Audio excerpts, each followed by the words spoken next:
Live on tape from our studios in Fishers, Indiana. This is Night Talk, a 30-minute unscripted discussion featuring guests from all over Central Indiana. With tonight's guest, Advanced Technology Manager Chuck Ridgeway, and the moderator of Night Talk, Jacob Pyle. Hello, everybody. Thank you, Paul Poteet. Good morning, afternoon, everybody. Well, wherever you may be. My name is Jacob Pyle, and I welcome you to Night Talk. The guest that is here with me already know about this, but just for the sake of the viewers at home who are watching the show for the first time, for the next 30 minutes, unscripted conversations, but with a difference. No shouting, no cussing, nothing but respectful conversations on the show. All topics that we're discussing on the show have been approved by me before the show taping.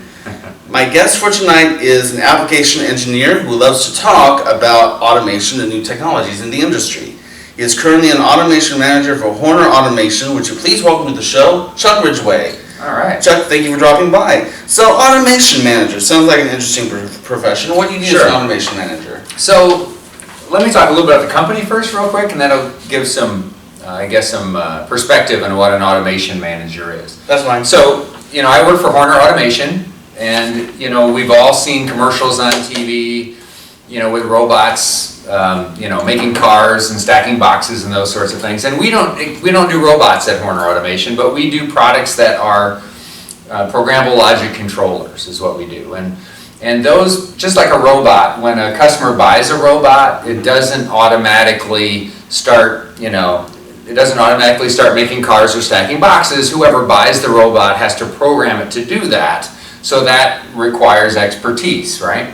So our product is a programmable logic controller. It's kind of the heart of what automates a whole variety of things out there in the world. And when we ship it, it doesn't do anything until one of our programmers, or one of our customers basically programs and sets it up to do its thing. So that's kind of the automation type world that we live in. We provide components that our customers use to automate all kinds of great stuff. And then an automation manager, really my job at this stage in my career is I'm really all about educating our customer base on a really technical product, and mostly doing it online through YouTube type videos, and also promoting the products through trade shows and conferences and those sorts of things. So that's kind of what being an automation manager is all about for me. Awesome. So I want to talk a little bit about the new automation technology that you guys have. Sure. Tell us about that. Sure. So what we specialize in are, I've mentioned the fact there are components called programmable logic controllers, but we do something a little bit different than a typical programmable logic controller manufacturer, is we put screens on all of our products. Everybody uses phones, they're used to using phones, and so what we do is we take kind of the brains of the machine and we put a touch screen on the front and we make that one component, and then by having everything all put together in one piece, it makes it a lot easier for customers to basically just about automate anything. So the types of things we're doing these days, besides just integrating all the components together to make them easier to automate products, is we're starting to take a look at artificial intelligence as a future type addition to the product line. That's something that'll be coming in the next few years. And really the other thing is just making it easier to connect machines through our product to the internet. Because the whole Internet of Things and getting more people and machines connected, has some benefits. All right. I am a technology savvy. Okay. And so when you talk about touch screens and things like that, are you talking about like everyday items that we use, your cell phones, basically anything that can be used to touch or interact with the screen itself? Sure. The touchscreens that we apply to our products, they work the same way as the touchscreens on your phones and other everyday products, but they're a little more ruggedized because a lot of times they're being used in a really tough environment. Maybe a front end loader that is being automated, or maybe in a stadium environment or outdoors. So they're a little more ruggedized, but they're still your basic touchscreen. And the benefit of the fact that the touchscreen is being used is everybody knows how to use a touchscreen these days. So there's a lot less teaching that has to be done in terms of how to use the product when the product comes with its own touchscreen. And in some cases, it can even play help videos right on the product, so the customer who's using an ice cream machine or something else that's built around this piece of automation, if they need to know how to use the machine or how to clean the machine, sometimes the videos are right there on board on the screen that they can use to get out of trouble. All right. Another example I should mention too. You know, if you guys ever walked into a McDonald's, and you know, nowadays, well, back in the old days, you would actually, and I think and you still can. You can go up to the cash register, the counter, and you can order food. But now, you know, it's like, you know, I remember the McDiners. They used to have these phones that were attached to the wall, and then you would order, similar to or Pizza King is another example of that. Sure. But now McDonald's has these. McDonald's, I think Taco Bell has these new fast food kiosks now, where you can actually, you know, without having to say a single word, you can just kind of punch in your order, and then you're good to go. What are your thoughts on those? You know, that's just another way for people to use automation. You know, a lot of people prefer the personal touch, I guess, of, you know, of interfacing with humans, and that's not ever going to completely go away. But you know, there's something to be said for folks. You know, one thing that's amazing to me. You go to the grocery store, for instance, and they have maybe 3 or 4 lanes open that aren't all that busy, but yet you have people lining up to basically check themselves out. You know, so it's just, sometimes people prefer that approach because I guess maybe it's kind of the reason why some people like to drive instead of ride in a car, because they want to feel like they're in control. When they're using a piece of, you know, a kiosk like that, or they're checking out their groceries, they feel like they're doing it themselves and they're in control. And then I think some people, for whatever reason, they just aren't that comfortable in interfacing with people a lot. Yeah, I was gonna say I'm mostly well. Here's the thing with me. I have a when I hear certain sounds, I get seizures. Okay. So sometimes, like if I'm at, say, a Walmart or a Kroger or something like that, and you know, I always will use like those self-checkouts. Sure. All the time. That way I'm not having to interact with other humans and stuff like that, and I can just, you know, do it all through the machine. Right. You know, but I know a lot of people nowadays, of course, like you said, that prefer the old-fashioned way. The old-fashioned way, you know. Have someone scan your products for you and put them in the bag and things like that. Right. So, yeah. Wide range of people, different preferences, and also different ages, right? People that grew up with more of dealing with people in the checkout lane, and they're just more comfortable with that. You know, whereas people of different age may be different. So, like, say maybe people in my age or younger will prefer the new technology, while people your age or older will probably prefer actually someone else doing it for them. That seems to be the trend, but I think also part of it is also maybe to do with your personality. Like, there's some people that they kind of go, and they always feel like they can do it better, you know? So if I'm in control of checking myself out, there's nobody else to blame but me if I'm slow. You know, one of those. Exactly. So some of it could be personality related as well. It's not all, I don't think, age related. All right. Let's talk about some current industry trends. Okay. What are your thoughts on the current industry trends? Sure. So one thing about industry, when you're talking automation and industry, you know, I love technology like everybody else does, but there's technology for the consumer that's kind of on the cutting edge of things, and there's technology in industry which tends to lag a little behind that, and here's why. When one of the things that you can automate is just, let's say the Fisher's water system. You know, they're providing fresh water for their citizens, and when they invest in automating their water system, they're not expecting a piece of equipment to be installed for 2 or 3 years. They're thinking 10, 15, 20 years, right? Right. So in that type of environment, you're not always buying the bleeding edge of technology because, one, it's not needed, and secondly, you want to play it a little bit safe to be sure that you've got something proven. So that being said, there is new technology that's being applied in industry. It's just not as fast as you might see it on the consumer world. Examples. We've seen these VR headsets, right? Probably the best application I've seen for VR headsets in the industrial world would be for electricians to be able to wire panels more quickly because of, you know, they can see what they need to do next and they can react more fast. That's one example. All right, I have to pause right there because we got to take a break. When we come back, more with Chuck Ridgeway. Stay with us. Welcome back to Night Talk. I'm here with Chuck Ridgeway, Automation Manager at Horner Technologies, and when we had to take our first break, you were talking about some of the current industry trends. Exactly. So, and I was talking about the fact that, industry tends to lag behind consumer just because there's a little more conservatism and a need to make sure that everything is proven before it gets used too much. So I talked about the fact that, VR headsets, which are all the rage with gamers, there's some application of those, for instance, in industry with electricians using that so they can kind of see in a panel that may have 100 wires that need to be wired, what the next one is that you need to wire, and it goes from point A to point B, and they can do their job faster. That's an example. But there's some other areas, I started to mention this earlier, I think in the first segment. Artificial intelligence, of course, is all the rage, artificial intelligence, and it's going to work its way into the industrial realm, and at Horner we are looking at ways to apply that in our future products. But it's going to take a few years before it's really the mainstream of the industrial world, but it's definitely on its way, for sure. Something that's a little bit closer to that, I also touched on earlier, and that is getting more equipment, automated equipment, kind of connected to whether it's the internet or whether just connected to a network in a factory or something. That's also a trend.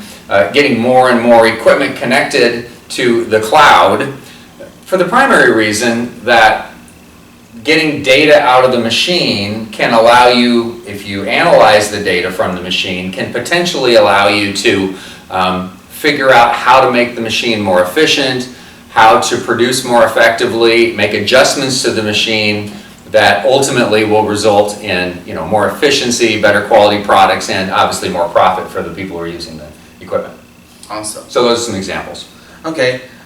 PLC and HMI, can you break that down for me? Sure. So I talked early on about programmable logic controllers is what we manufacture. I mean, we don't call it a programmable logic controller, but that's effectively what it is. And that is the brains of any application. It makes the decisions on what needs to happen when and where in order for a particular process to be automated. Whether that's just controlling a water pump, whether that's controlling hot water system, whether that's controlling a stadium window or something like that. So that's a programmable logic controller. HMI refers to a human-machine interface. That's really the part of the system that the human, the operator, interfaces with. Generally, it's the part that includes the touchscreen, again, for feedback for how the machine is operating, as well as input from the operator as to what needs to happen next.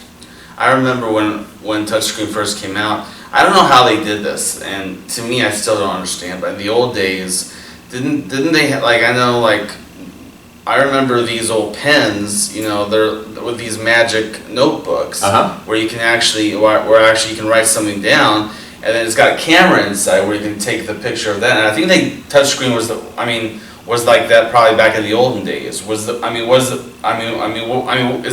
this true? Well, all I can give you is my own experience. So when I started back in the 80s, right, that's a long time ago, in the automation industry, the high-tech HMIs, if you will, human machine interfaces, they were based on CRT type televisions, and a big one might be like 12 inches or 14 inches CRT embedded in a large stamping press or something, and with a green screen, sometimes even color. That was high technology back then. But obviously, as when the touchscreens started to finally hit the market, a few years later, they finally made their way into industry. But there's been all kinds of user interface type advancements over the years. I remember a similar product to what you're talking about, where you used to have like a pad on the side of your computer, it'd be on your desk, and you'd use a stylus to write on that, and it would just show up on the screen. So you were writing on a pad, and then what the result would end up in the computer. So that was just another input device, not exactly a touch screen, but maybe a precursor to that. Oh, gotcha. All right. So now another thing that automation is being used for is in buildings. Oh, sure. Tell us about that. Okay. Well, building automation is, people don't think about the fact that there's a lot of things in buildings that are automated. Of course, the first thing we think of course, is our heating and air conditioning system, right? We have it in our homes. There's a level of automation in our homes, but it's pretty low. I mean, generally, we've got a thermostat, we've got an air conditioner and a furnace that is quasi-automated. Of course, there's more of that being, there's touchscreens in our home now for controlling our furnace, which we didn't have years ago. But in addition to, of course, HVAC systems, there's lighting systems.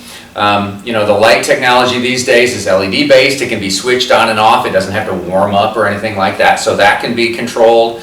And then you've got in a factory type environment, you've got things like compressed air that is used for tools and things. That you'll have a compressor, a large compressor that'll serve a whole facility. That's got to be automated. And then one of the fun ones, I can give you a couple fun ones. Okay. So as an example, you can call this building automation. Here locally in Indianapolis, Lucas Oil Stadium, I think most people know that, of course, in addition to the roof that opens and closes, there's also a giant window wall on one side of Lucas Oil Stadium that they can open and close. When they open it, of course, it lets more fresh air in and it feels more like an outdoor stadium. Well, that window wall is controlled by a Horner touchscreen with a built-in PLC. One of our customers who does stadium type projects automated that. Another one, I'll tell you that's kind of a fun one, is you could also think as building automation, is Paul Brown Stadium where the Bengals play. That's a dedicated football stadium. I mean, in addition to 10 football games a year, maybe 12 at the max, they might have a Taylor Swift concert or something there as well. But our products are used by one of our customers to set it up to control all the hot water in Paul Brown Stadium. So imagine this, you've got a stadium that sits dormant for months, and then suddenly you've got 50 or 60,000 people that need hot water, and they need it to work, and they need it now, right? For the concession stands and for the bathrooms and you name it. Well, that's tricky in getting a system that can deliver that much hot water yet still work well after sitting dormant for months. So, that's building automation, right? You're automating a building, and it's a tricky application, but the expertise that one of our customers had in dealing with hot water, they were able to take one of our products and utilize it for that application. Awesome. So, when you were touching up on the Lucas Oil thing, it's like I'm not really, to be honest with you, I'm not really familiar with where things is because I've only lived in the Indianapolis area now for 6 months. Okay. So, welcome to Indianapolis. Thank you. And it's not really technically it's in Noblesville, but it's not. But it's still it's still in the Indianapolis area, so to speak. But I never witnessed that. I very rarely ever made trips to Lucas Oil Stadium. Sure. I never really witnessed that before. And I thought that was pretty cool. It is very cool. Yeah, this customer that we have in the Twin Cities area, actually in Minnesota, they've done stadium jobs all over the world and all over the country. And I mean, they've used our products for things like the Arizona Cardinals football stadium. The field moves in and out because it's natural grass, and they need the field to be outside to be watered and to get sun, and then they move it in for the football games. That's controlled by some of our equipment. Another fun one is the Houston Astros baseball team. Every time they hit a home run, they have this replica of a steam engine that comes out. It's really electrical. That's controlled by one of our products. So lots of fun projects that customer has done over the years. Oh, cool. All right. We have about a minute and a half left for this segment. Okay. Go ahead and talk to us about talk a little bit about control software. Sure. So I mentioned the fact that our products, like a lot of products in automation, are highly programmable. They don't do anything when they leave the factory. They have the ability to do a lot of things, but they don't do anything until they're programmed. So control software is pretty much what's required to program the product that you're going to use as the kind of the central brains of your automation project. So at Horner, our philosophy is we provide the control software for free, which is very unique. Most big automation companies, they require either a subscription service or to pay for the software that their customers use to program their products. Our approach is a little bit different. We include some really good software, but we don't charge for it. And so they can use that software for every aspect of automating their application, from the logic for controlling the equipment to the screens that they build with graphics and things like that for the operator, all the configuration for all the different types of sensors and actuators that are involved in the application, and all the networking between multiple devices, that's all handled with the control software. All right, sounds good. All right, we're going to go ahead and take a break. When we come back from this break, Paul Poteet will have a preview of next week's show, and we'll have more with Chuck, and we'll finish our conversation with Chuck Ridgeway. Stay with us. Welcome back to Night Talk. I am here again with Chuck Ridgeway. Now, before we conclude our conversation, Chuck, we have a guy who is the announcer on our show by the name of Paul Poteet. Mm-hmm. And Paul Poteet's waiting for me to ask him who our guest is for next week. So, Paul, can you tell the viewers who the guest is for next week? Join us on Night Talk next week when Jacob's guest will be nurse practitioner Tina Baxter. Jacob? All right, so now we're going to talk a little bit about industrial automation. Tell us about that. Okay, so really industrial automation just kind of rolls in the automating of industrial applications. Okay, so we've talked a lot about automation today, or I have, about automating things like football stadiums or whatever the case may be, right? Water systems, that sort of thing. So industrial automation really just kind of encompasses automating just any kind of manufacturing process. Okay. You know, whether you're making, you know, some sort of metal product or whether you're making computers or whatever it is you're manufacturing, generally industrial automation is just kind of encompasses automating any kind of manufacturing process. Gotcha. Now, I understand that you yourself are doing a podcast on YouTube. Tell us about it. Sure. So this all kind of started, you know, first of all, at my company, I was kind of the one that did presentations for years, right? I was a product manager. We talked about it being an automation manager, and communicating with the public is one thing I had to do, and I always did a pretty good job at it.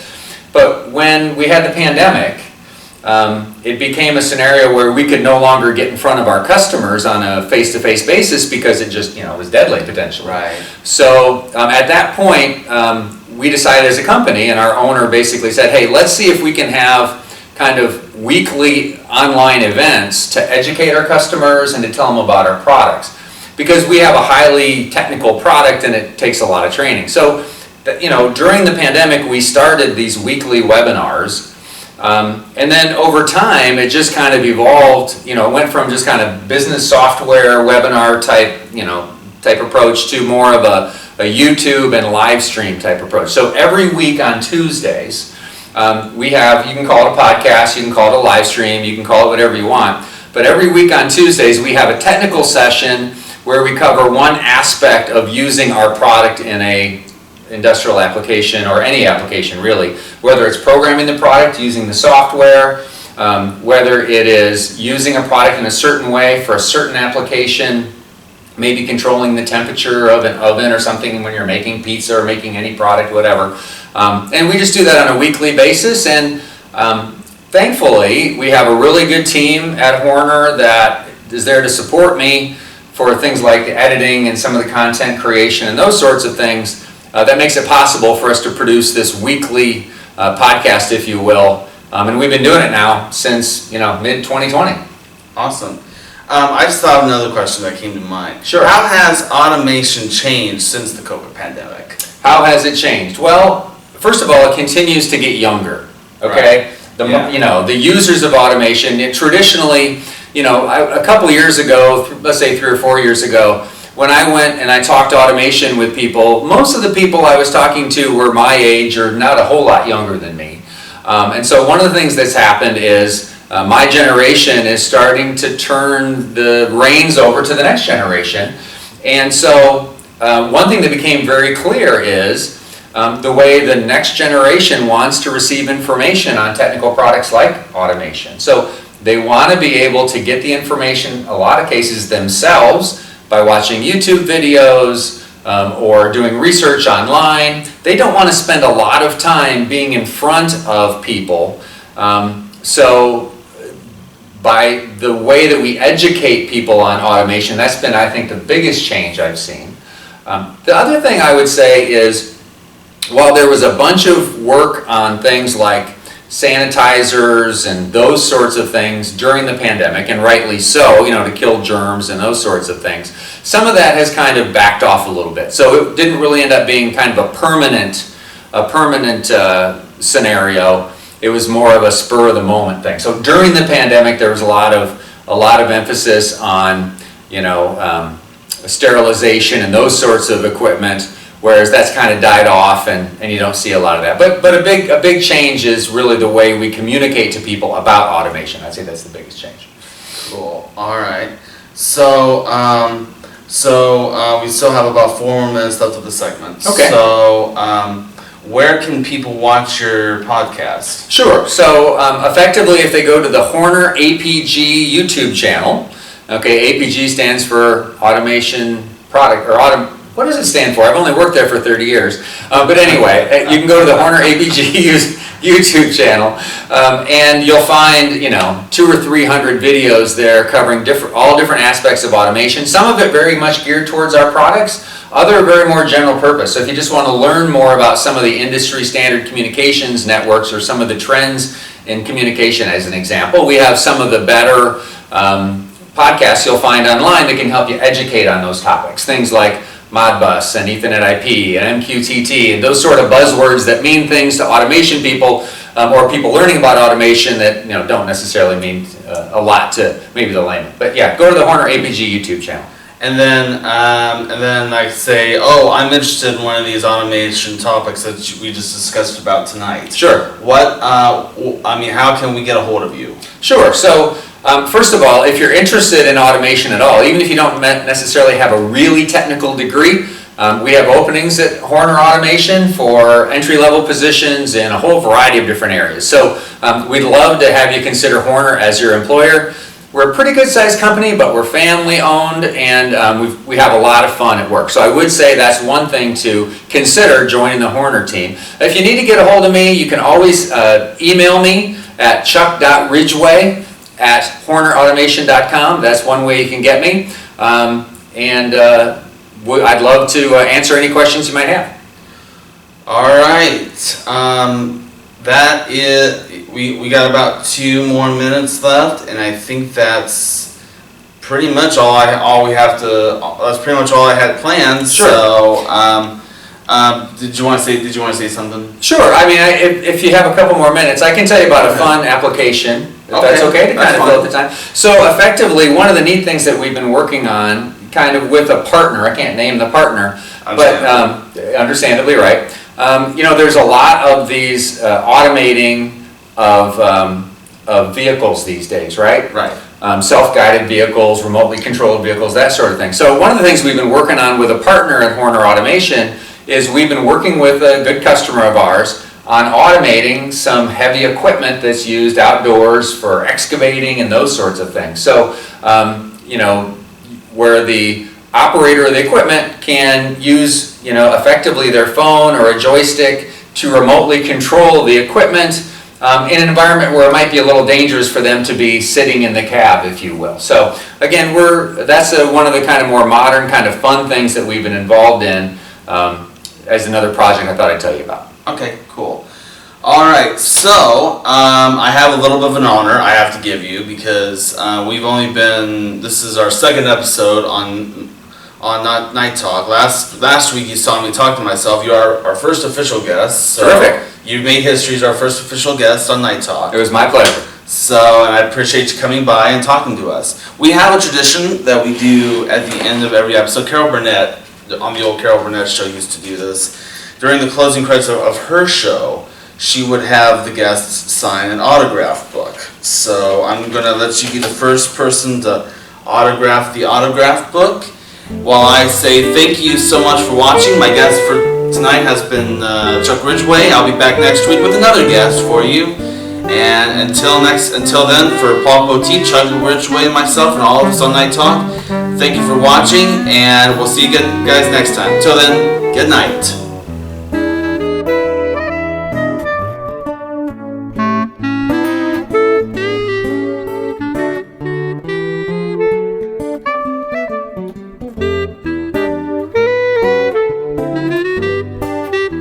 If you want to be a guest on Night Talk Or if you'd like a DVD copy of tonight's program, send Jacob an email. The email address is jtpyle1@aol.com. If ordering a DVD copy of the series, include the air date seen on your screen. Residents outside of Indiana will pay an additional $5 shipping and handling fee.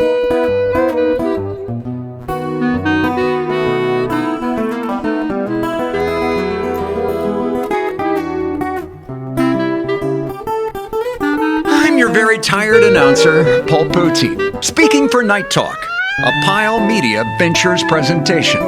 This program has been pre-recorded.